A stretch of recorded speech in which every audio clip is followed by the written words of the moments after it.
Hello again, everyone. Here we are, second week of lockdown. So in order to cheer you up, I've been reading a couple of the releases that are out for June, and I thought, well, why not share them with you, seeing as I've read a good handful. These are all new in shop, well worth coming in to have a look at because they're pretty stunning. First one up today is Falling by T.J. Newman. Now this is one of those books I sat down and about 4.5 hours later, because I had nothing else to do, I had it read. Absolutely gripping. Along the lines, I think, of that type of writing we got with American Dirt. Very fast-paced thriller. Our author was actually a bookseller and then was an airline attendant, so knows exactly what she is talking about in this one. So we have a pilot who gets on board, or who's sent on, given an extra flight to do, called in for that, and he leaves behind his wife and 2 very young children, and he walks out the door, gets on the flight, and an IT guy walks into her house to fix an internet bug, and turns out he holds her hostage. The dilemma is that our pilot has to decide whether he's going to sacrifice his wife and children or the 149 souls that are on the airplane. So that's your dilemma. It's one of those, so everybody's compressed into this very small space, lots of nerves, lots of tension, lots of bad behaviour, lots of very, very good behaviour. It does kind of fall in a little, which is not unpleasant, into that sort of stereotypical sort of, wow, we're all great heroes and we solve things, or we don't. The dilemma and being loyal and being doing your duty. So there's that thread. It's quite American that way, but I kind of say, yeah, let's just ride this wave and have a bit of fun. I did see it was reviewed over the weekend, and some said it's actually, that they seem to, the characters are not the main thing. It's really a very, very, very plot-driven book, but an absolutely stunning read. You'll race through it, and at the end you go, wow, right, time to flatten all the hairs that are standing on end. So, good one there for you. Next one up is Gyasi's Transcendent Kingdom. Now, this isn't new out in June. It's been out for a while, but it is shortlisted for the Women's Prize. I haven't read it. David has. And he turns around and he says, look, it's a great book. And I'm going, give me more. What does great mean? And it's like getting blood out of a blinking stone. I mean, he just says, look, it's just great. Now, he and Roxane Gay have agreed, not by any communication interposed, if you know what I mean. They have both said, look, it's a book where there isn't a word out of place. And that's high praise, both from David and from Roxane Gay. I'll put them on a level there. It's about a Ghanaian family who come to Colombia, I can't remember where, Alabama. My brain is getting there. And the story, David says, the story opens with our main protagonist, Gifty, who is in the middle of doing research on why mice will override pain to get a reward. So it's about reward. It's also about how the brain functions. It's about what makes a family. It's about why dreadful things happen, or when they happen, who do we become? So I said to David, so what's the plot? And he says, not so much a plot, as in you start out not really knowing very much about Gifty, and by the end of it, you sort of feel like she's become one of your friends. She's lovable, he says, and he sort of said, do I mean that? And I sort of, you become fond of her, very attached to her, and I think this is the whole thing about Gyasi's writing, is that she creates that intimate space where you and this rather shy, reserved young woman can get to know each other. She's had a couple of dramas in her life, but it's not about bleakness and tragedy. She glances off these, it's inside her mind. She thinks about things. So you get a little bit of her thinking and feeling, but she's not going to do an in-depth philosophical discussion about racism or about science. There is a little bit of that narrative going on about with Transcendent Kingdom, with God, with religion, to which she is sort of in some way bound to an evangelical. There's a new word, evangelical church. Great one. It's a very thought-provoking read, but full of affection and luminosity. So some of those books on those awards are well worth dipping into to see what it is that some people think makes great writing. The next one up, We Were Not Men by Campbell and Mattinson. Now, we've had this book, there's a bit of talk going around about this book because it's one of those narratives, it's Australian, one of those narratives of, I suppose it's been talked about as being a coming of age, and having read it, I'd say it's not really a coming of age. It's a coming into being, or coming into post-trauma being. It's not so much that it's about trauma, that is entirely central to it. We've got two very young boys who lose their parents in a rather tragic car accident at the very, very early stages of the book. And because that death is quite horrific in a lot of ways, Mattinson does something with his writing to help us all get through this trauma, because it's well worth getting past those pages of trauma to get to the rest of his story.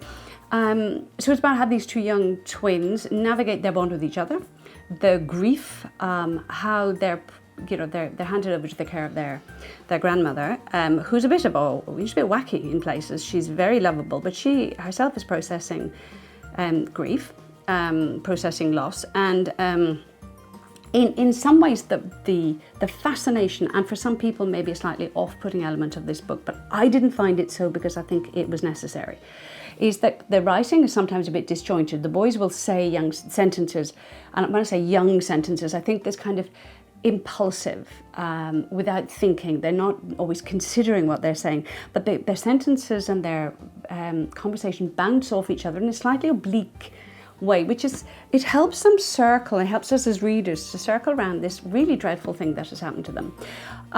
The story actually opens with them at the age of about 18, when they have realised they've both fallen for the same girl. So it is a little bit the arc of the story is going towards how do they resolve this, because they're so closely bonded.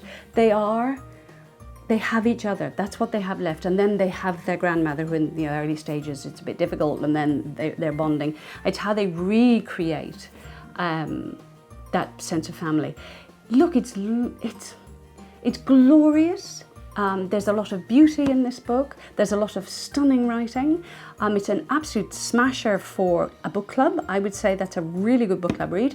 Has a feel of kind of the Trent Dalton Boy Swallows universe, and a feel of Marcus Zuzak's Bridge of Clay. That kind of male vulnerability as opposed to toxicity. And for that alone, well worth reading. But it is stunning writing. He's a very competent and very lyrical writer. So I worked at the beginning, but blown away.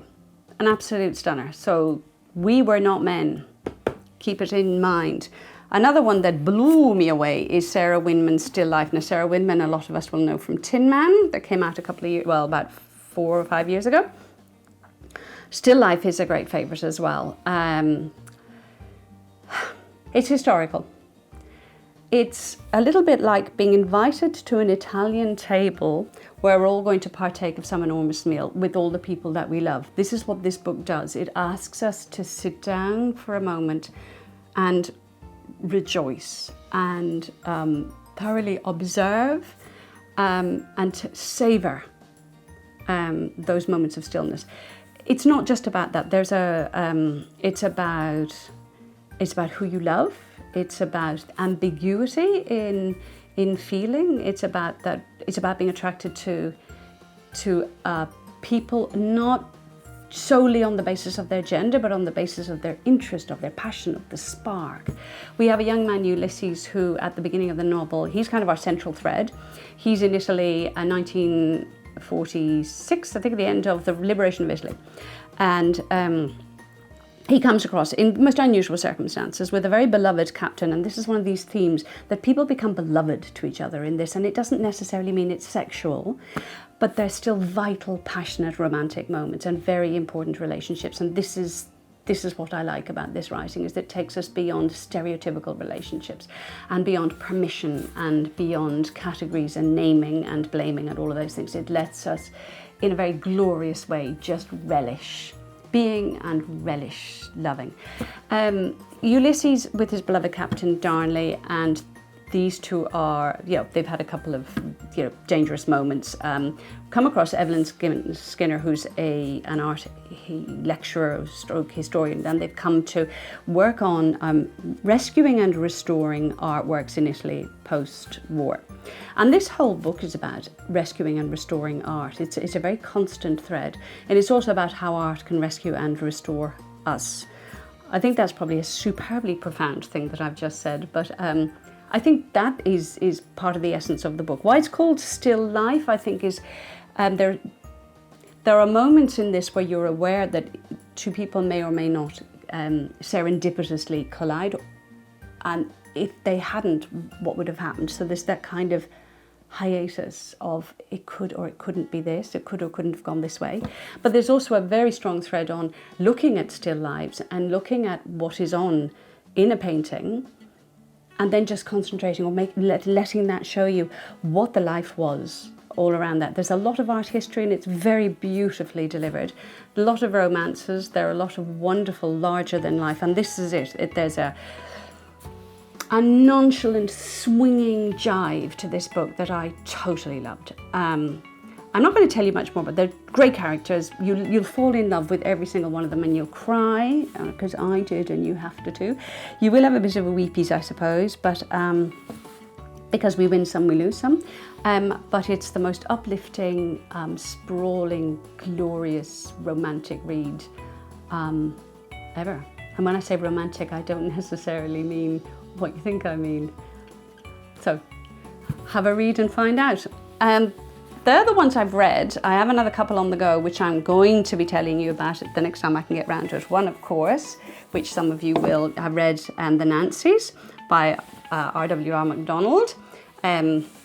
Quirky Detective one. We have the second one, and this is looking like it's another cracker. So if you've enjoyed The Nancys, even if you didn't even try it, do. It's basically such fun. You really have to get into those. So that's the second from him, and very much looking forward to that. That's next on the list. And of course, for a lot of you, we all know Graeme, Simsion and Buist. So we've got the next one after 2 steps forward. This is 2 steps onward. So we're in that story, not the Rosie Project story. So if you've read the first one, there's your second, and you can hardly pass that one up, can you? That's it from me. Look, there are too many crackers in that, really, so you're going to have to put a lot more time and possibly budget into your books. And let me know what you make of them. I'll have more for you, when I've had time to read them. And it will be a joy coming back and talking to you again about those ones. In the meantime, take a good look, and I'll talk to you soon. Bye-bye.